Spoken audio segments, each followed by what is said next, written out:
Market में एक बहुत ज़्यादा वोलेटिलिटी बनी हुई है और कल मार्केट में एक बड़ी गिरावट देखने को मिली स्पेसिफिकली मिड कैप और स्मॉल कैप सेक्टर में। और इसके पीछे रीज़न ढूंढने जाएंगे तो बहुत तेरे रीज़न आपको लोगों से सुनने को मिलेंगे। एक रीज़न जो निकल करके आ रहा है कि ये जो नया वायरस मार्केट में आया है, HMPV, क्या ये मार्केट को नीचे ले जा रहा है? जैसा कि आप देख रहे हैं, मार्केट ऑलरेडी वॉलेटाइल है। इसमें कोई भी एक नेगेटिव न्यूज़ आता है तो ऑफ कोर्स कहीं न कहीं एक पैनिक सेलिंग आएगी और जिसके चलते मार्केट नीचे जाएगा। ऐसा ही कल हुआ। इस वायरस के न्यूज़ के आने के बाद मार्केट में एक बड़ी गिरावट देखने को मिली।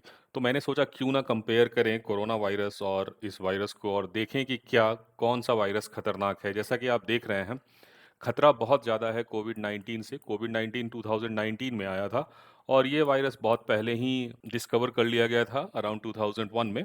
सो कोविड वायरस नोवेल वायरस था और इसमें डेथ रेट आप देखेंगे तो ये काफ़ी ज़्यादा है, 1 टू 2%, जबकि ये जो वायरस है एचएमपीवी, इसमें वेरी रेयर और वेरी लो मोर्टेलिटी रेट है, इसमें लेस देन 1%। और इसके बाद अगर हम बात करें डेथ टोल की, तो आप देख सकते हैं कि काफ़ी ज़्यादा डेथ हुए थे कोरोना के चलते। इसमें जो है डेथ बहुत कम होते हैं, यहाँ पे ये कंपैरिजन निकाला हुआ है मैंने। और कॉम्प्लिकेशंस की भी बात करें तो कॉम्प्लिकेशंस दोनों में होते हैं, सीवियर कॉम्प्लिकेशंस, बट अल्टीमेटली ऐसा नहीं है कि डेथ जैसा कोरोना में हो रहा था वैसा इसमें होगा।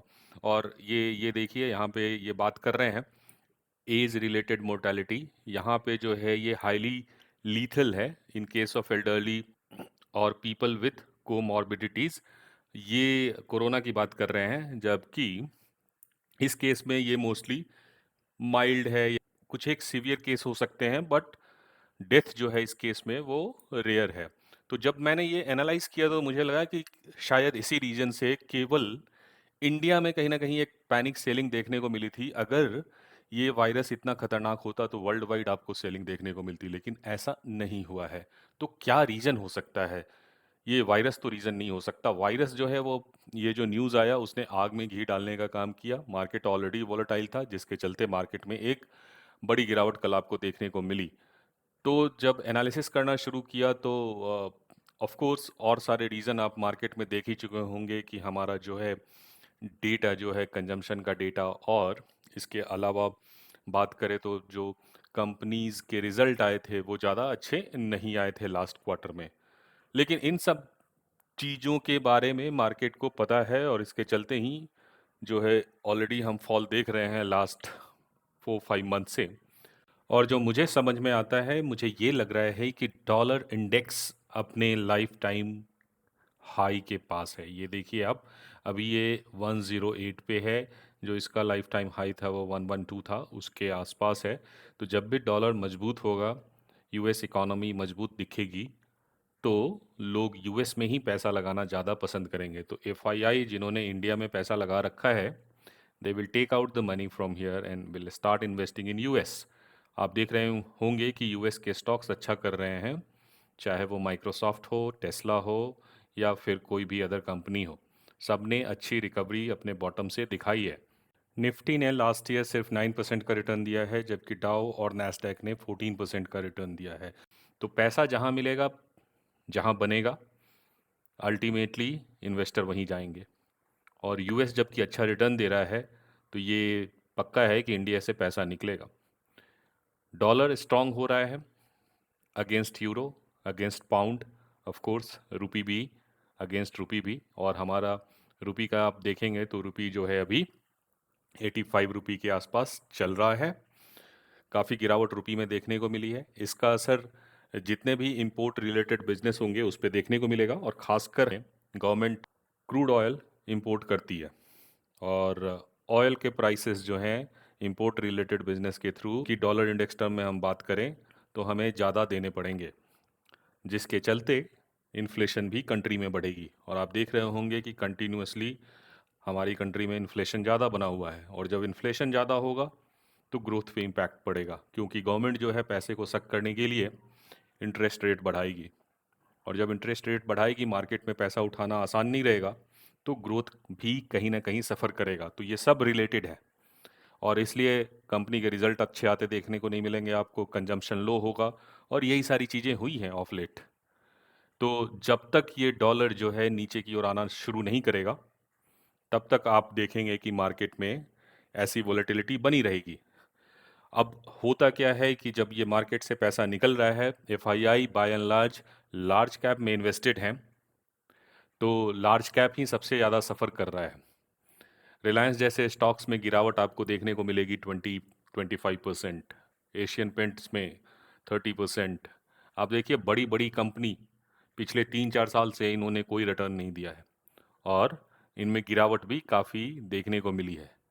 जो मिड कैप और स्मॉल कैप है वहाँ पे वो कम इन्वेस्टेड हैं, लेकिन मिड कैप और स्मॉल कैप जब भी इकोनॉमी में प्रॉब्लम आती है, पैसे उठाने मुश्किल पड़ते हैं, तो वो इस कारण से सफ़र करते हैं क्योंकि वो डेट लेके बैठे रहते हैं और डेट पे इंटरेस्ट आपको हाई इंटरेस्ट देना होगा तो उनकी प्रॉफिटेबिलिटी में असर पड़ता है। तो इसलिए मिड कैप और स्मॉल कैप में भी गिरावट आती है और कल कुछ ऐसा ही हुआ कि ये जो panic selling I on the basis of the news that HPMV virus is coming, इसके चलते वो गिरावट देखने को मिली। मुझे लगता है कि वो एक पैनिक सेलिंग थी।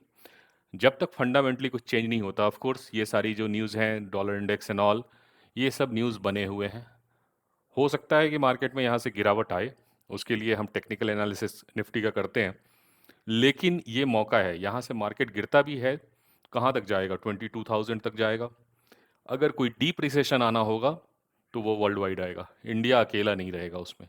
और ऐसे चांसेस जो हैं मुझे वर्ल्ड वाइड मार्केट में आने के पहले हर जगह मार्केट में आपको वो वोलेटिलिटी देखने को मिलेगी। मुझे नहीं लगता है कि यहाँ से 22,000 के नीचे मार्केट जाना चाहिए। तो जो रिस्क है आपका वो 10% डाउन साइड की ओर है, लेकिन अपसाइड की ओर मार्केट 28,000 टू 30,000 तक भी जा सकता है। तो अपसाइड यहाँ से बहुत ज़्यादा है, रिस्क रिवार्ड रेशियो आपके फेवर में है। अगर आप इन्वेस्टेड हैं और अच्छी कंपनी में आपने इन्वेस्ट किया है तो बने रहिए, धैर्य बना के रखिए, मार्केट आपका टेस्ट लेगा, घबराने की ज़रूरत नहीं है। चलिए अब निफ्टी की बात करते हैं। जैसा कि आप देख पा रहे हैं, लेट द डेटा कम। ये मैं इसको इसमें चार्ट को अगर चेंज करके वन डे करता हूँ,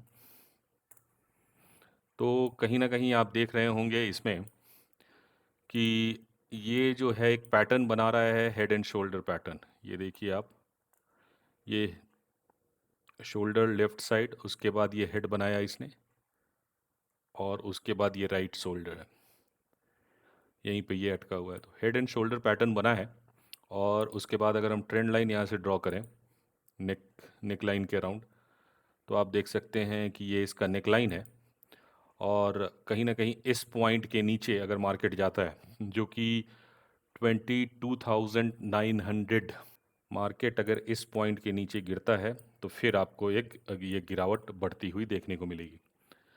हेड एंड शोल्डर पैटर्न हमेशा आपको रिवर्सल का साइन देता है और प्रोबेबिलिटी इसमें अच्छी होती है कि मार्केट में रिवर्सल आ जाए, but it's all game of probability. Ultimately अगर 60% प्रोबेबिलिटी है तो 40% प्रोबेबिलिटी इसके ना होने की भी है। इस क्वार्टर में अगर रिजल्ट अच्छे आते हैं Q1 में, तो हो सकता है कि मार्केट यहाँ से सपोर्ट लेकर के 23,500 23,400 सपोर्ट लेकर के फिर ऊपर की ओर भी जाना शुरू कर दे। All depends on how the news pans out going forward in future. तो इस लेवल को ध्यान में रखिए कि 23,000 के नीचे जाता है तो जो नेक्स्ट सपोर्ट लाइन बनेगा वो कहीं ना कहीं ये इस लेवल पे जा कर के बनेगा और वो जो है अराउंड 22,500 के पास है। So in the worst case, market can go to 22,000 unless some deep recession comes, something which is beyond my analysis and something that that can happen in the future. So आपको बस अच्छी company में invest करके बैठना है, कोई tension लेने की ज़रूरत नहीं है। मिड कैप में रहिए रहिए बने हुए। लार्ज कैप में भी अच्छी अच्छी कंपनी आप सेलेक्ट कर सकते हैं और उसमें भी इन्वेस्ट कर सकते हैं, बट लार्ज कैप में रिवर्सल आने में भी थोड़ा वक्त लग सकता है। मिड कैप में जो अच्छी कंपनी है उसमें एक फ़ायदा है कि DII in general mid cap में इन्वेस्टेड रहते हैं क्योंकि वहाँ पे ग्रोथ ज़्यादा है। तो अच्छी अच्छी मिड कैप में आप इन्वेस्ट कीजिए, सेफ्टी नेट भी मिलेगा आपको और उसके साथ साथ अच्छा ग्रोथ भी मिलेगा। मैं भी ऐसी कंपनी के बारे में चर्चा आपसे करता रहता हूँ। With that I would like to wind up and say thanks to you for joining in. Don't worry, stay invested and happy investing. Thank you and take care.